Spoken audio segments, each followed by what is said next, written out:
Scariest deaths at the gym. The gym is supposed to make you stronger. It's where discipline beats weakness, where effort promises a longer life. But what if the very place built to protect your health could also become the last place you ever stand? Some of the most powerful physiques in history didn't fall on the street or in old age. They collapsed during training, during preparation, during the pursuit of perfection. These weren't careless amateurs, they were elite athletes who believed they understood their bodies completely. Stay with legends of black excellence. Because what happened next changed bodybuilding forever.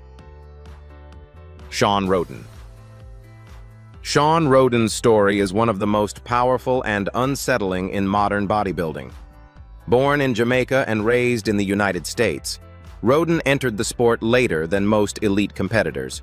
He didn't have the early advantages of sponsorships or viral fame. Instead, he built his reputation through relentless discipline, patience, and a physique that emphasized balance over brute size. Standing around 5'10" and competing at roughly 240 pounds on stage, Rhoden became known for his razor-sharp conditioning, flowing lines, and classic proportions at a time when mass monsters dominated headlines. His crowning achievement came in 2018 when he shocked the bodybuilding world by defeating seven-time reigning champion Phil Heath to win Mr. Olympia at age 43, the oldest first-time winner in the competition's history. That victory was not just a title, it was a message. Rhoden proved that longevity, precision, and restraint could still overcome sheer bulk. Many fans saw his win as a return to artistry and bodybuilding, a reminder that the sport once rewarded aesthetics as much as size. But behind the triumphs was a life shaped by pressure. The demands of maintaining elite condition year after year are brutal. Contest prep involves extreme calorie restriction, dehydration, cardiovascular strain, and psychological stress. For older athletes, those demands increase exponentially. Rhoden openly discussed how hard it was to keep his body competitive as the years advanced, even with elite knowledge and experience guiding every decision. If the world's best physiques require such extreme sacrifice, where should the line between ambition and survival be drawn? On November 6, 2021, Shawn Rhoden was found unresponsive in his Florida home. He was 46 years old. Authorities later confirmed that he died from a heart attack. There was no dramatic collapse on stage, no viral gym footage, just a sudden, irreversible end. The quiet nature of his death made it even more disturbing. A man who had mastered his body at the highest level was undone by the one organ no amount of training could fully protect. Medical experts have long warned that prolonged exposure to extreme bodybuilding practices can place enormous strain on the cardiovascular system. Enlarged heart muscle, altered blood pressure regulation, and cumulative stress do not always announce themselves with symptoms. In Rhoden's case, there were no public signs that catastrophe was imminent. To fans, he remained the image of control and refinement. Rhoden's death sent shockwaves through the fitness world, particularly among older competitors who saw themselves in his journey. He represented hope that greatness could still be achieved later in life. His passing forced an uncomfortable conversation. How much damage can accumulate silently while applause distracts us? Today, Shawn Rhoden is remembered not only as a Mr. Olympia champion, but as a cautionary symbol. His legacy lives in photographs frozen at perfection and in the sobering reminder that even the most disciplined physiques are still bound by human limits. Cedric McMillan. Cedric McMillan was more than a professional bodybuilder. He was a symbol of power, elegance, and old-school discipline in a modern era obsessed with extremes. Born in 1977 in South Carolina, McMillan came from a background shaped by structure and service. Before bodybuilding brought him global recognition, he served in the United States Army, an experience that deeply influenced his approach to training. Precision, routine, and respect for the process defined him long before trophies ever did. Standing over 6 feet tall with broad shoulders, a narrow waist, and sweeping muscle bellies, Cedric quickly earned a reputation as one of the most aesthetically pleasing physiques of his generation. At a time when sheer mass often overshadowed balance, McMillan represented a bridge between eras combining classic lines with modern density. Fans frequently compared his silhouette to legends of the 1970s and 1980s, and judges consistently rewarded his structure on the professional stage. His breakthrough moment arrived in 2017 when he won the Arnold Classic, one of bodybuilding's most prestigious titles. The victory cemented his place among the sport's elite and confirmed what fans already believed. Cedric McMillan wasn't just competitive, he was special. He went on to place inside the top 10 at the Mr. Olympia, competing against some of the largest and most conditioned athletes in the world while maintaining his signature look. But success at that level carries a hidden cost. Years of contest preparation require cycles of extreme dieting, intense cardiovascular output, and physical stress that accumulates silently. As Cedric entered his 40s, the demands did not lessen. In fact, they intensified. Maintaining elite condition while aging placed increasing strain on his body, particularly on the cardiovascular system, a risk well documented in long-term strength athletes. In the years leading up to his death, McMillan faced mounting health challenges. He publicly acknowledged struggles that forced him to step back from competition, including hospitalizations related to heart and respiratory issues. Unlike sudden collapses that shocked the gym floor, Cedric's decline was quieter, and in many ways more haunting. It unfolded slowly away from the spotlight, reminding fans that elite athletes do not always receive early warnings loud enough to change course. On April 12, 2022, Cedric McMillan passed away at the age of 44. Reports confirmed that his death was linked to heart-related complications. The news sent shockwaves through the bodybuilding world. McMillan was not just admired, he was deeply respected. Younger athletes saw him as proof that size and symmetry could coexist. Older fans saw echoes of the sport's golden age in his physique.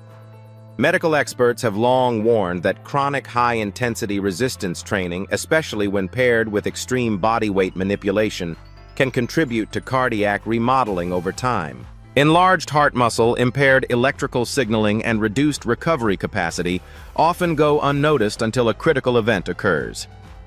In Cedric's case, the warnings were there, but the outcome still arrived too soon. His passing forced the fitness community to confront an uncomfortable truth. Even when an athlete listens, rests, and pulls back, the damage may already be done. The gym doesn't always deliver consequences immediately. Sometimes it waits. Today, Cedric McMillan is remembered not just for his trophies, but for what he represented, a reminder that greatness does not require excess, and that beauty in bodybuilding once meant harmony rather than punishment. His legacy lives on in classic-inspired physiques across the world, and in a sobering lesson written not in muscle, but in silence. George Peterson III. George Peterson III represented a rare balance in modern bodybuilding: size without chaos, intensity without loss of control. Born in the United States, Peterson emerged during a transitional era when the sport was actively redefining what excellence should look like. Rather than chasing extremes, he carved a lane built on structure, symmetry, and repeatable precision. His physique was dense yet composed: thick legs, full chest, and a frame that looked engineered rather than inflated. Peterson found his competitive identity in the IFBB Classic Physique division, a category designed to reward proportion, flow, and disciplined presentation. He wasn't chasing novelty, he was chasing mastery. Season after season, he refined details. Most spectators overlooked transitions between poses, conditioning without dryness, muscle maturity without distortion. By the late 2010s, his name was no longer whispered, it was expected. He earned consistent placements on major stages and qualified for the Mr. Olympia, the pinnacle. Every professional bodybuilder dreams of reaching. What separated Peterson from many of his peers was reliability. Coaches and fans alike noted how predictable his preparation seemed from the outside. No public meltdowns, no dramatic weight swings, no reckless persona. He trained hard, ate with intention, and approached competition like a professional obligation rather than a gamble. For many viewers, especially older fans, he embodied the idea that bodybuilding could still be practiced with restraint. Yet the calm exterior masked a brutal internal reality shared by many elite competitors. Contest preparation compresses the body into a narrow survival window. Long periods of caloric restriction, electrolyte manipulation, and intense conditioning push every system to operate under constant stress.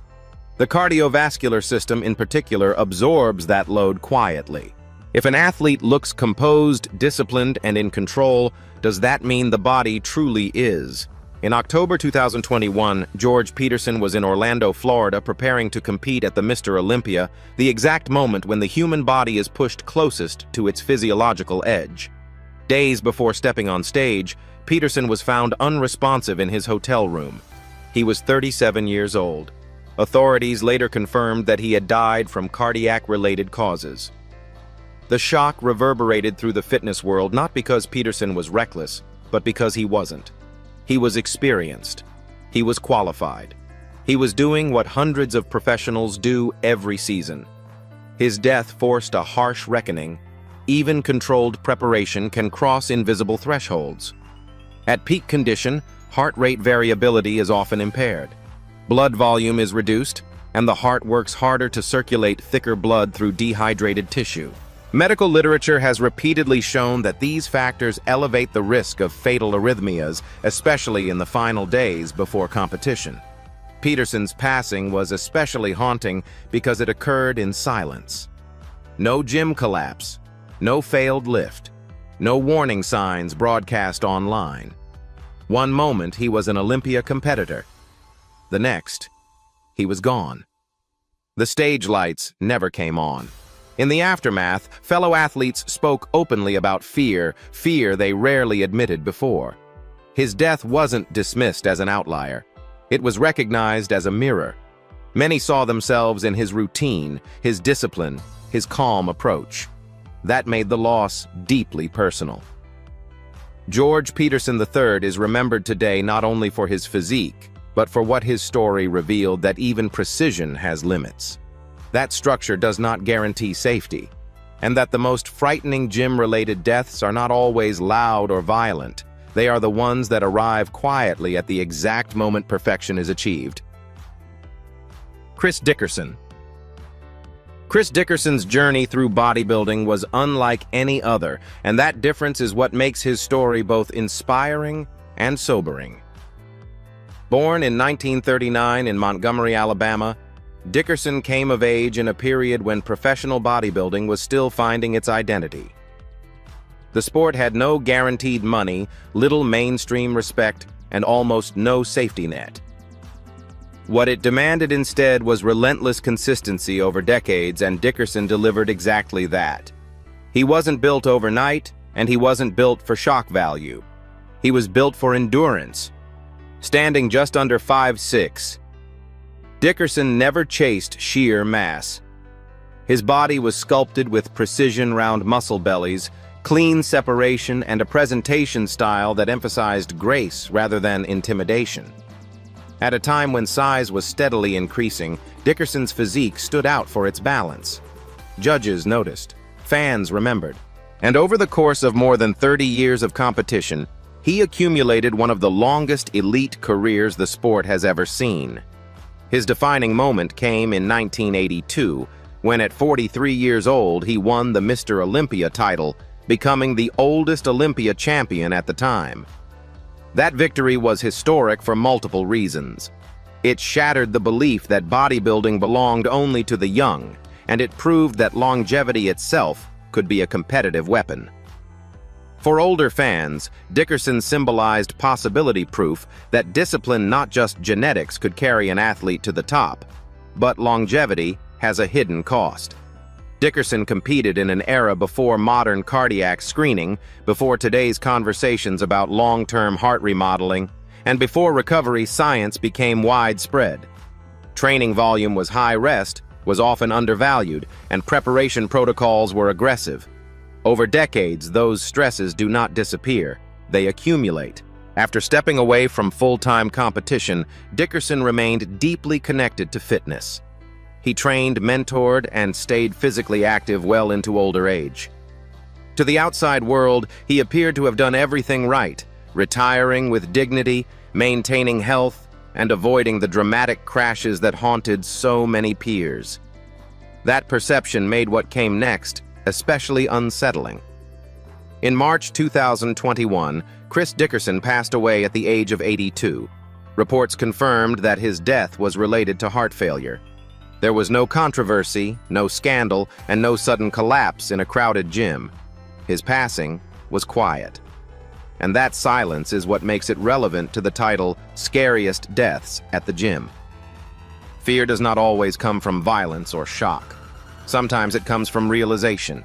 Medical research has consistently shown that long-term high-intensity resistance training, particularly when paired with repeated contest preparation, can contribute to structural changes in the heart over time.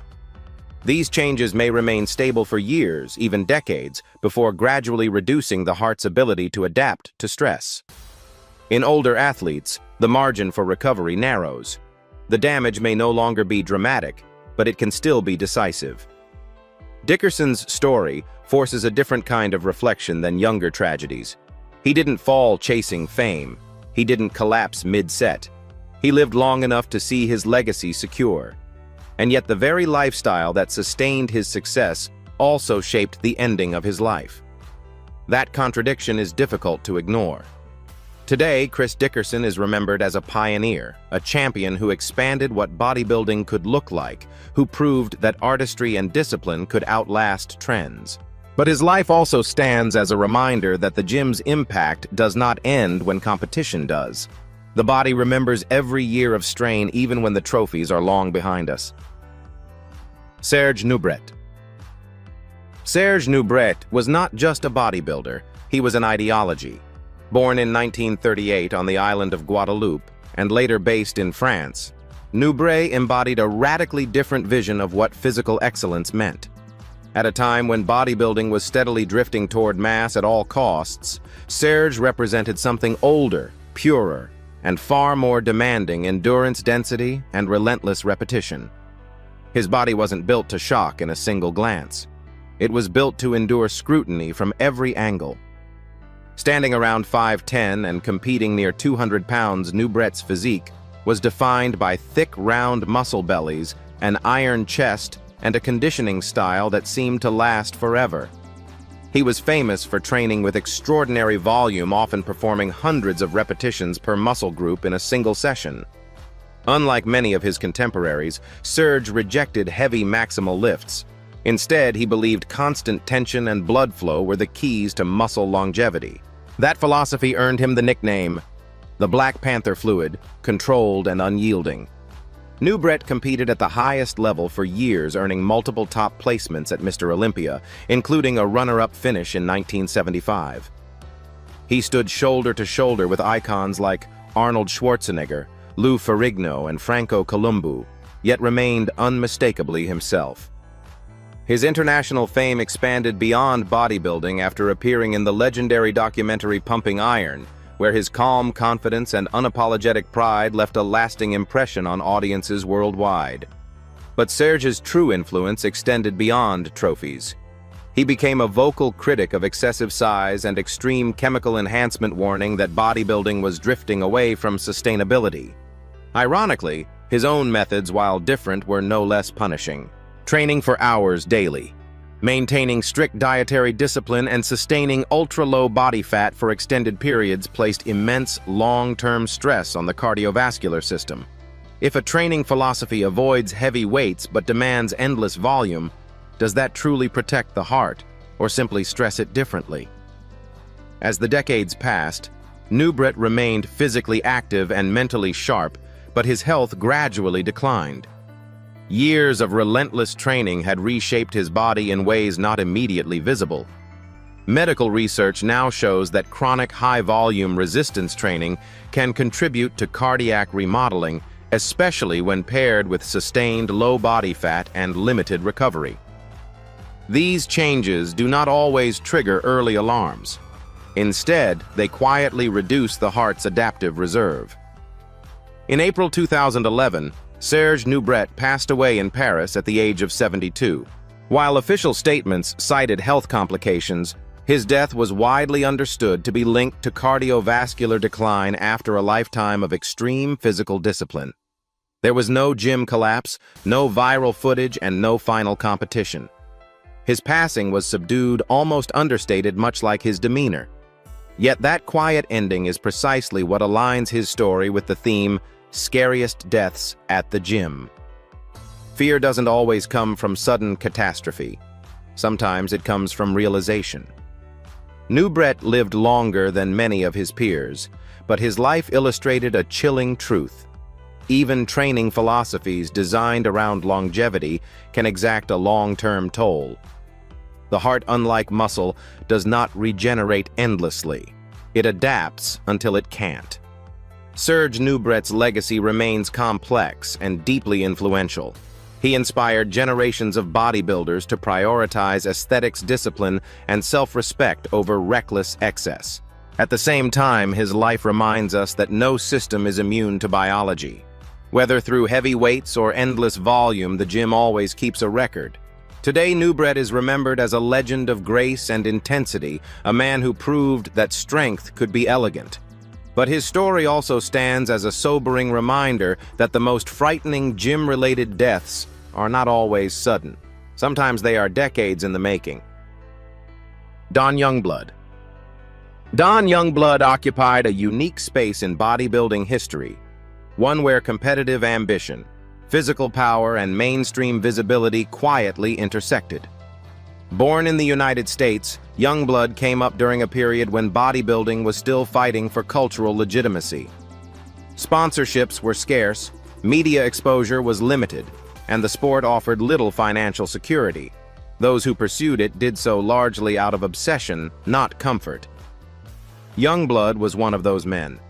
Standing powerfully built with a dense, old-school frame, Don Youngblood was known less for chasing trophies and more for living the bodybuilding lifestyle year-round. His physique reflected years of consistent heavy training, thick arms, a compact torso, and a muscular density that translated well beyond the stage. While he competed in bodybuilding events, his broader recognition came from crossing into film and television, where his physical presence alone communicated authority and danger. Youngblood appeared in multiple action-oriented productions during the 1980s and 1990s, an era when casting directors regularly sought real bodybuilders to lend authenticity to tough guy roles. Unlike many Hollywood physiques built for the camera, his body wasn't cosmetic. It was functional, earned under iron. For older American audiences, Don represented a time when strength looked raw, not digitally enhanced or artificially inflated. But that lifestyle came with a cost. Training during that era often meant high-volume routines, minimal recovery science, and little awareness of long-term cardiovascular impact. Nutrition knowledge was primitive by modern standards, and heart health was rarely discussed among strength athletes. The goal was durability and size, not longevity metrics. Over decades, that approach leaves fingerprints on the body, especially the heart. As the years passed, Youngblood stepped away from the spotlight, but never truly left the gym. Like many veterans of the Iron Game, training wasn't a phase, it was identity. Maintaining size, strength, and physical relevance required continued effort, even as age reduced the body's margin for error. Medical research now confirms that long-term resistance training at high intensity can contribute to structural heart changes, particularly when paired with decades of elevated blood pressure and sustained muscle mass. In 2022, Don Youngblood passed away at the age of 68. While his death did not occur publicly on a gym floor, reports indicated that it was heart-related, consistent with a pattern seen repeatedly among lifelong strength athletes. There was no scandal, no sudden viral moment. just a quiet ending to a body that had spent decades under load. What makes Youngblood's story especially relevant to Scariest Deaths at the Gym is not spectacle, but realization. His death underscores a truth often ignored by recreational lifters and professionals alike. The consequences of gym life are not always immediate. Some arrive years later, long after the heaviest sets are finished. The iron keeps score even when the mirrors stop watching. For many fans, Don Youngblood symbolized authenticity. He trained hard, lived strong, and carried his physicality into every aspect of life. Yet his passing serves as a sobering reminder that strength does not grant immunity. Muscles can be maintained. Appearances can be preserved. But the heart has limits that no discipline can negotiate away. Today, Don Youngblood is remembered as a product of a harder era when bodybuilding demanded everything and offered few warnings in return. His legacy lives not in headlines, but in the quiet caution his life now represents. The gym can build power, confidence, and identity, but when taken as a lifelong test of endurance, it can also shape endings no one trains for. Mohammed Benaziza. Mohammed Benaziza's story remains one of the most chilling and instructive tragedies in the history of professional bodybuilding. Born in 1967 in Algeria, Benaziza rose rapidly through the European bodybuilding scene during the late 1980s and early 1990s, an era defined by escalating size, brutal conditioning, and unforgiving competitive standards. He was not built for subtlety. He was built for dominance. Thick muscle density, deep striations, and a stage presence that left no doubt about his ambition. Standing roughly 5'8" and competing near 225 pounds, Benaziza possessed a compact, granite-like physique that judges rewarded for its intensity. He earned his IFBB Pro card and quickly became a feared competitor on international stages, particularly across Europe. His look embodied what the sport was demanding at the time: extreme hardness, razor-sharp definition, and an almost confrontational level of conditioning.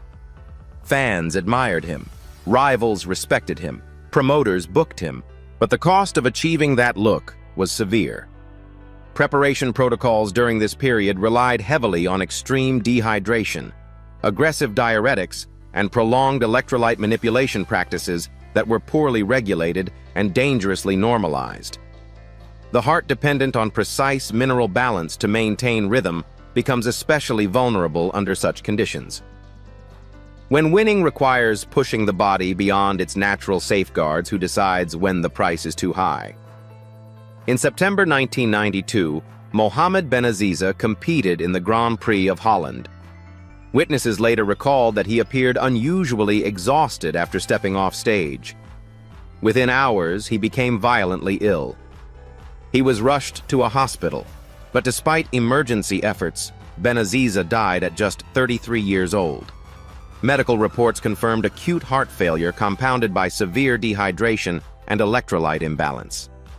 This was not speculation. It was documented, reviewed, and widely acknowledged within the professional community. What makes Benaziza's death especially terrifying and directly tied to the title Scariest Deaths at the Gym is how narrowly it followed competition preparation. His body did not fail years later.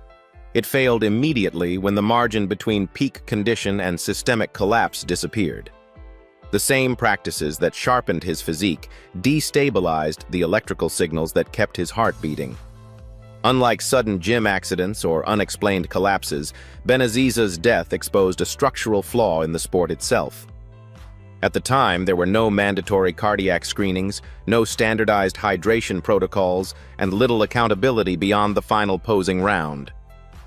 Athletes were rewarded for looking their most depleted, often at the exact moment their bodies were least capable of survival. The shockwaves were immediate. Benaziza's passing forced uncomfortable conversations among judges, promoters, and competitors. Some practices quietly changed. Others did not. But his name became a warning, a reference point whenever discussions turned to the dangers of extreme contest preparation. For fans, the tragedy was deeply unsettling. Benaziza had done everything required of him. He trained relentlessly. He followed the accepted system. He arrived in winning shape. And still his heart failed. That reality shattered the illusion that discipline alone guarantees safety. Today, Mohammed Benaziza is remembered as both a formidable competitor and a pivotal cautionary figure. His legacy lives in the reforms his death helped inspire, and in the unresolved tension between aesthetics and survival that still defines bodybuilding. He did not die chasing recklessness. He died chasing excellence as it was defined at the time. His story stands as one of the clearest examples that the scariest gym-related deaths are not accidents, they are outcomes. Outcomes of systems that reward extremes while ignoring biology. And once that line is crossed, no trophy is heavy enough to bring life back. Muscle has always been celebrated as proof of discipline, dominance, and control. But these stories force us to confront an uncomfortable truth. How much strength is too much? And at what cost does excellence come? If champions with elite knowledge, resources, and experience can still fall victim to silent heart failure or the long-term toll of extreme training, what does that mean for everyone else chasing the same ideals? Is the bodybuilding world truly protecting its athletes, or simply rewarding those willing to risk the most? As fans, are we honoring greatness or quietly normalizing sacrifice without limits? At Legends of Black Excellence, we ask you, where should the line be drawn?